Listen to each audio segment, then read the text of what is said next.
Hello, all you people, and we got some more news for you today.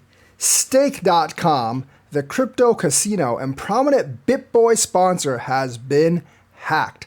$16 million has been withdrawn. I hope you had no money in that platform because it might have just been destroyed. Looks like everything that the Bitboy network touches is going down the crapper. Maybe it's karma, maybe it's something else. Not really sure, but not something you want to be involved with right now. Crypto casino is probably under the eye of regulators anyways, but it has been hacked for $16 million. Very, very bad. All outlets are reporting on this. There were unusually large withdrawals that were made from stake to an account with no previous activity. Suspicious, maybe a rug pull, maybe actually a hack. And they basically withdrew $3.9 million in Tether and $9.8 million in Ether. Ethereum and Tether were actually stolen. They might be dumped sometime. It won't affect Tether, but Ethereum might be a little bit affected in terms of price. So they experienced $16 million in withdrawals on September 4th, which is today, in what security platforms Cyber's Alerts is calling suspicious transactions. Is it a rug pull? Is it a hack? Is it inside corruption? Don't really know. The withdrawing account has been labeled Stake.com hacker by Etherscan. So Etherscan is saying it's a hacker, implying that the drained funds may be a result of a stolen private key or insider corruption. So blockchain data shows very large withdrawals from Stake.com contracts into the alleged attacker's account. The first transaction occurred right afternoon around 12:48, and they transferred $3 million worth of Tether. The big one, however, was 6,100 Ether, worth approximately $9.8 million at the current price. Then they had continued to remove tokens over the next few minutes, including approximately $1 million in USD coin, $900,000 worth of DAI, and 333 Stake Classic. Not really sure how much that's worth, but probably not that much. But it's mainly Ethereum that will be affected. $9.8 million in Ethereum probably wouldn't dump it very much anyways. And of course, they, like any hacker or attacker, it was distributed to multiple accounts.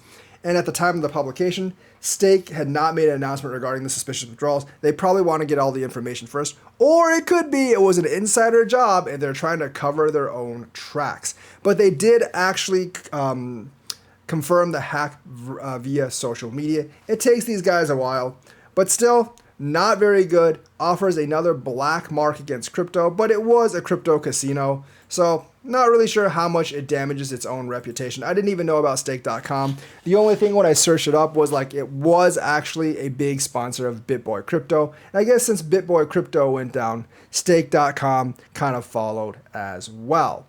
Of course, this is not the first time a gambling site's been targeted by hackers. It's probably a favorite target for hackers in terms of gambling sites. Of course, the last one was Alfafo, and that suffered an even bigger hack of $31 million. So hopefully you didn't have any Ether in Stake.com, because if you did, you may not be getting it back. And of course, Bank of China is trying to force platforms to provide digital yuan payment options. They are desperate for people to adopt the digital yuan in any way possible. The adoption of the digital yuan in China has been slow, despite the Communist Party taking a proactive stance on it and trying to push its adoption. Why? I think it's just because there's not really that much demand for digital yuan. A lot of people use WeChat, so now they're actually using WeChat to try to promote the digital yuan. But the thing is, like, people just don't really want to use it. I don't think people really like the social credit system. I think they're going to try to force everyone onto it. But generally, like, people are very, very hesitant to actually adopt the digital yuan. And you know that if China has hesitancy in adopting digital yuan, the US is going to as well. So in a speech at the annual China International Service Trade Fair, they said that the digital yuan has undergone major upgrade in terms of organized forms and business model. The digital yuan is a big part of their social credit scores. They can cut you off when they want to. And they mentioned commercial banking apps like WeChat and Alipay. And now that they actually have an obligation to comply with regulations, and they want to focus on implementing the digital yuan as the party pleases. Remember, In China, you don't go find a party. The party comes to find you, especially if you don't do what they want you to do. So merchants basically have an obligation to provide a digital yen retail payment option. And the thing is, after that, I do believe the party's going to force just us regular people, or regular people in China, not really us, because we don't live in China, to actually use it as well. Because they want to force everyone on this network so they can integrate it with their social credit score. And even though volumes have obviously been increasing on the China CBDC, it has actually not, the adoption has not been as good as the Communist Party wants, because people obviously are suspicious of the government over there, regardless of what they say. And more than that, like, there's just not much of a demand for it because they have other digital payment systems available. So the Chinese digital yuan is having some problems with adoption. And I suspect the US CBDC, if it comes to the United States, will have equally, if not even a harder time gaining any adoption. So I really don't think there's that big of a, I don't think there's that big of a worry for a US CBDC taking over, especially because several states and governors have pretty much already banned the project altogether. So the digital yuan, having some trouble, but they're really trying to force it. The other thing is, they've been talking about taxing the metaverse, and some professors are even saying that it is a tax haven that if you do not tax the metaverse. Would it be a tax haven? Yeah, I wouldn't doubt it would be a tax haven, but are they going to be successful in taxing it? I don't know. Maybe, maybe not. So failure to tax the metaverse will create a tax haven, according to a Harvard legal expert. Harvard scholar Christine Kim writes that income and wealth in the metaverse should be subject to immediate taxation. I don't know about immediate, maybe when you cash out, because anytime they've actually tried to tax crypto, not a cash out, it's become a huge mess. But I could definitely see a lot of people laundering money in the metaverse, and probably a lot of tax cheats are trying to keep this tax-free.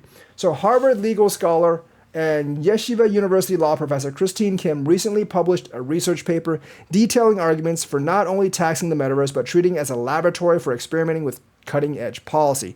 Not sure if I agree with that. Don't like it. In the paper, dubbed simply Taxing the Metaverse, Kim argues that the metaverse allows participants to create and build wealth entirely within its ecosystem. Yep, that's kind of the point. And they can actually spend it in the ecosystem as well without the influence of the government, which they probably don't like. According to this professor, this is from Cointelegraph, and it should be regulated under tax code. Because, and I quote, economic activity within the metaverse satisfies the Haig, Simons, and Glenshaw Glass definitions of income, its exclusion will create a tax haven. I can definitely see that, people would just funnel all their wealth into some metaverse thing, and they create a huge tax laundering ring